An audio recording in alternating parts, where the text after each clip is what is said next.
Hi, I'm Lisa Hubbard. Welcome to the Heroes Economy Show. Thanks so much for joining us. Today we have another wonderful show in store for you. We'll be sharing some incredible insights on impact measurement. Exactly how do you measure impact and how does it drive value for an organization? I am so thrilled to introduce our guest today, Sara Olsen. She is a leading authority. She's been recognized twice by Bloomberg Businessweek as one of America's most promising social entrepreneurs. She's the founder and CEO of the SVT Group, where she revolutionary, game-changing businesses to measure their impact. Sara started the SVT Group in 2001 with the vision of catalyzing the adoption of accounting for social value as a standard business practice. He also teaches social impact assessment for social entrepreneurs at Hult International Business School, and she's worked with over 7,900 people to teach impact accounting and management.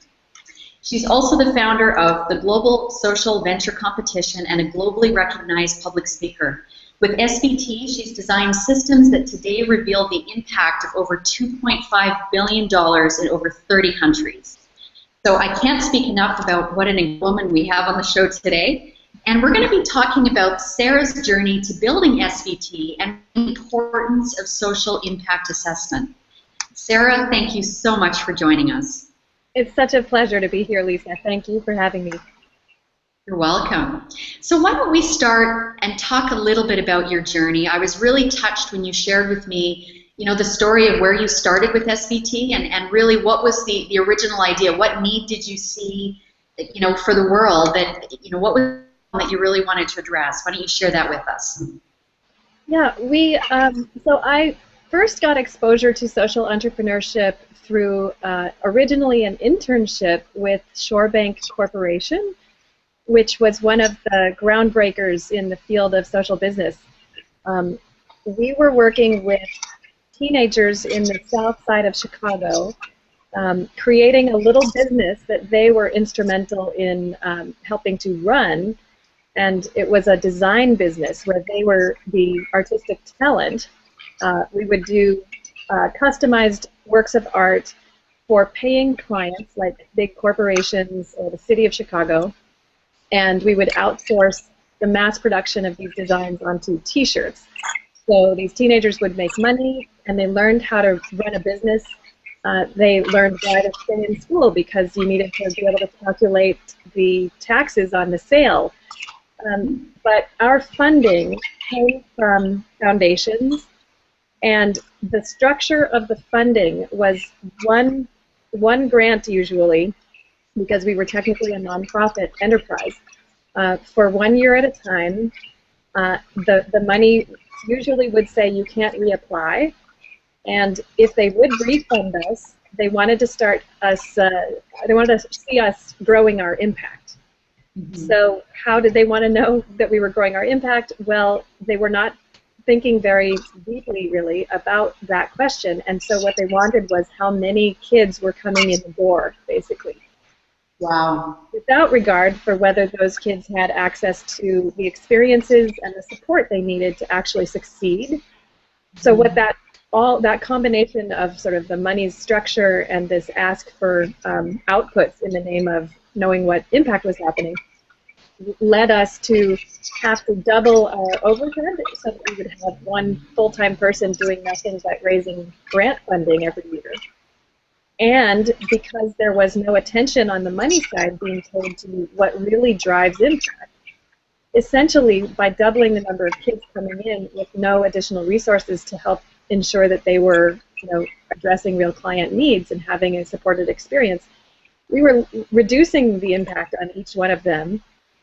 And potentially we were driving it below zero. We were maybe having a negative impact because they had come with the understanding that if they worked together on a certain plan, we would break even and we would never need any more grant money after a few years.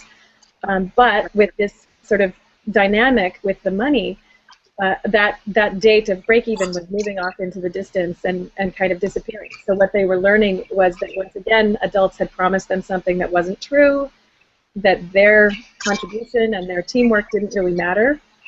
So that crucible of really seeing the developmental benefits of a social enterprise with a real market the communication of the market telling you this is a valuable product that you're giving me and I'm paying you for it, but then juxtaposed with this inadequate way of understanding the social impact and the funding being driven by this very inadequate language of impact assessment and management.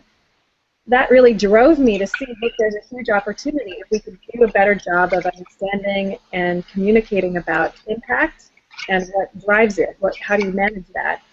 How do you finance that? We could have a revolutionary impact on this field, and not just on social enterprise in the nonprofit domain, but on all of business. So that's been a burning passion for me ever since. That is just so wonderful, and it, you're so lucky. I always talk about the journey of entrepreneurship and building companies, and the greatest gift you can give yourself is to get clarity and understanding on what is the one thing that motivates you and fascinates you, and it kind of sustains you. And you're so lucky that you had the experience of finding that so early on. Explain why you have done such a tremendous job in the impact you have created for your clients, and basically being the leading authority in your space. I mean, it's just amazing. So that's really, really wonderful. I appreciate you sharing that with us. And let's dive into, let's share with the world a little bit more. Why is impact assessment so important? Let's dive into it a little bit more. How is it part of the solution in the context of where business is going or where it needs to go? Let's hold that question. Someone has just arrived that I'll let in, and he'll just sit here with us.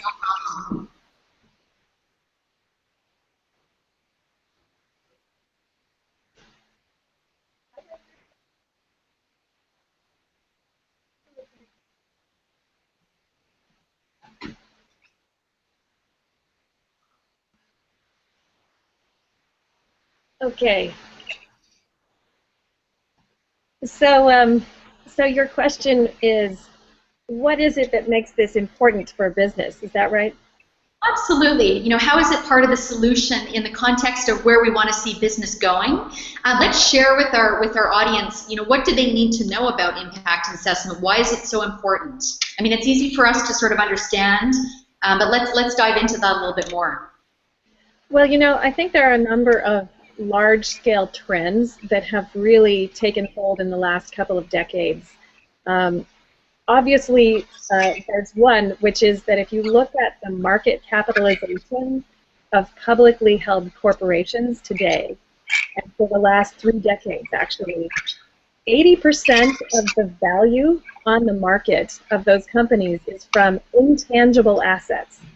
So not their physical building, not their gold that they have in a warehouse somewhere, not all the cars, but their brand, essentially, their intellectual capital. And these things are shaped to a large extent by a few forces. Do people feel a sense of goodwill towards this business?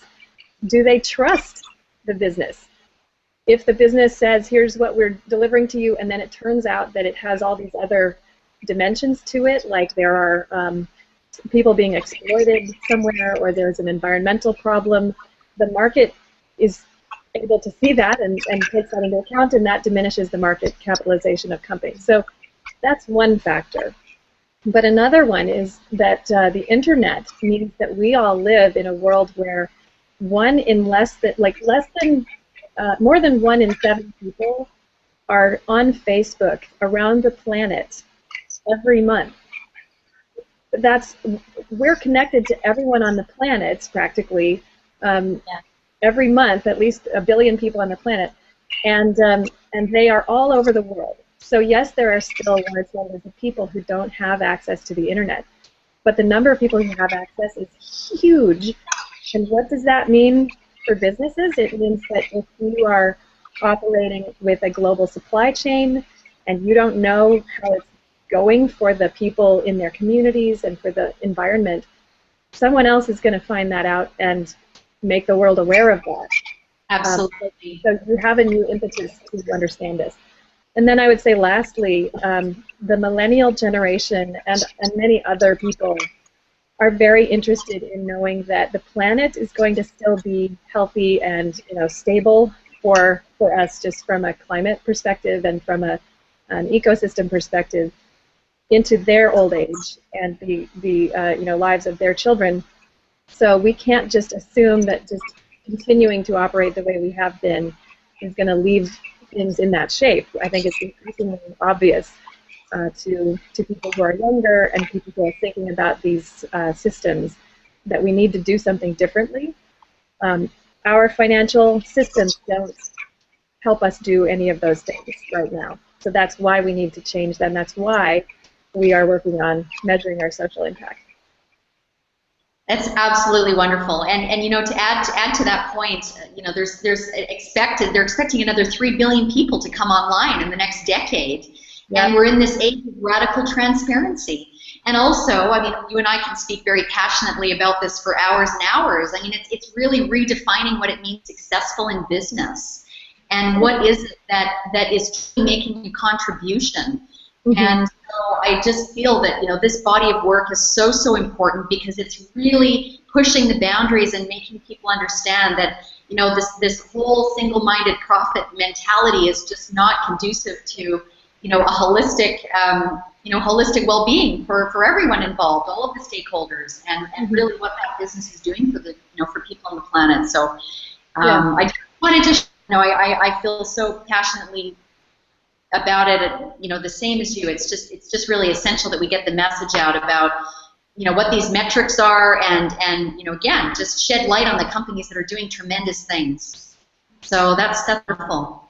Mm-hmm. And let's talk about, I mean, you've got so much expertise, Sara. You've been in this space for a long time. You've been serving clients all around the world. I would really love if you're open to sharing. What advice could you offer? What could you offer to our community, particularly entrepreneurs that are really asking these questions? When do I get started in measuring my impact, and how does it affect me when it comes to raising capital for my business? Let's do frameworks for them to make it easy for them to understand where to get started with this. Sure. Well, I think a lot of social entrepreneurs are already trying to address a specific problem. And many times, I think in the past, just having identified the problem and having a solution that looks, intuitively like it addresses that problem was enough for many of the potential funders of that business. That is changing, and I just the other day was talking with a young social entrepreneur, and she said, I've been trying to convince my co-founder that we really need to get on the metrics, even though we're just going out for funding now, because they're going to ask. They're going to ask. And keep saying, no, let's do this. Let's get our core content together and do the core message and show that we're serving our clients. And that's the main thing we should focus on. Well, they just met with Ashoka to be considered for some funding. And what was the very first thing Ashoka wants to know is, what is your impact? What are your metrics? The reason that investors and sponsors want to know this is because they want to know that you've thought it through well. They want to know that you are a good quality manager. And while you're, in your earliest stages, the model is going to shift. So you don't need to go overboard on figuring out metrics when everything is still so dynamic. But if you haven't done some homework on, how would we know what is changing, what needs to change, and what's the current status quo, if you haven't really thought that through and done some homework on that, they are going to know that you're a little bit cavalier, and investors don't want people who are cavalier to be managing the money that they've just given them. They want people who are conscientious and focused on the result and accountable. So that's the reason why we ought to start as early as we can. But you have to exercise judgment about what is enough. Yes, absolutely. That's really great advice. Really great advice. And do you typically take people through a framework? Can you share a little bit more about the whole process of getting to the specifics of impact measurement? I think that there are kind of two approaches that sometimes one fits better for some organizations and sometimes a different one fits better. Some people feel like, we're doing business that is we're doing business with integrity. We want to be socially responsible. We have a product and a market that's generally kind of socially responsible, but we're not necessarily trying to solve the world's problems. We're selling some product that maybe involves water purification in various fairly conventional markets. It's not like we're ending poverty. For a group like that, something that might make sense to start with would be a kind of a checklist of considerations that help them understand the broad scope of considerations that most thoughtful people would come up with if they wanted to think about it. Is this company behaving in a way that upholds the general social contract environmentally or in terms of workplace practices and compensation and things like that? One example of that is the B Lab B Impact Assessment. Yes. You can become a B Corp if you score above a certain level and you want to pay a small fee to be a member of their community, but you can take this survey for free. Mm-hmm. So another one would be the GRI B4, which has extensive guidelines that let a corporation of any size sort of figure out what are the major considerations, and then you can really pick and choose what's relevant to you. A totally different way of going about this, though, is if you have a certain goal, a certain problem that you're trying to solve, then you want to really identify, okay, what is the nature of that issue that we're working on solving? And you've got to think through what is our sort of thesis, what's our impact thesis, if you will, that says if you do this thing is going to change. And that's the process of essentially understanding something almost like market research, except that what you're doing is impact research. Mm-hmm. So you would need to look up information about, what's the nature of the problem, what interventions seem to show an impact on that problem, what's the scope and scale of it, the nature of it, so that you really inform a logic about here's why we think doing what we're doing is going to change that. And that process can take, a week, a couple weeks, several weeks. It may be a very lengthy, robust process or a more lean one. A very good thing to do if you want it to be lean is to go and talk with the people whose lives you are trying to affect and ask them, what's it like for you right now? And maybe go spend a day or several days with them when you've already done that. But really understanding from them, what's it like right now, what's the nature of the problem, and then introducing the idea of your solution to them and finding out what would that mean for them. How would that go? Would they like that? Would they appreciate the change that might make? That type of essentially market research that any lean startup is going to be doing a lot of is the same thing as impact research. As long as you're thinking about it from the standpoint of, okay, who's the group of beneficiaries and what is the problem we understand they have that we think we can help with. So if you're doing something environmental, though, you might take a more scientific approach and need to do it more from not a qualitative research point of view, but researching more of the hard knowledge out there about that particular issue. Yes, yes. Those are the basic two approaches, is really understanding the impact issue area or understanding the general set of considerations for any business. And some businesses will do one or the other. You certainly can do both. This is wonderful. I mean, I just think about two things. I think about the visionary entrepreneur who really needs to ground impact into reality in the sense of, what are the nuts and bolts of it, which is why this is so wonderful. And the second thing I think about is how do we rewrite every business planning tool and strategy to ensure that it incorporates all of these things instead of the, again, the traditional things we're taught in business, which is just so not all-encompassing at all. I mean, this, to me, it just, you're educating me, And I'm sitting here thinking, gosh, I've been in business almost 20 years, and I'm now learning something new. I mean, it's crazy that we don't have this built in. So I really commend you for. What's nice, I think, about this is that it does feel like, of course, of course you want to know what the environmental impact of the business is, at least the big things, Of course I want to know that people are treated fairly. The problem comes in when what constitutes fair treatment is subjective.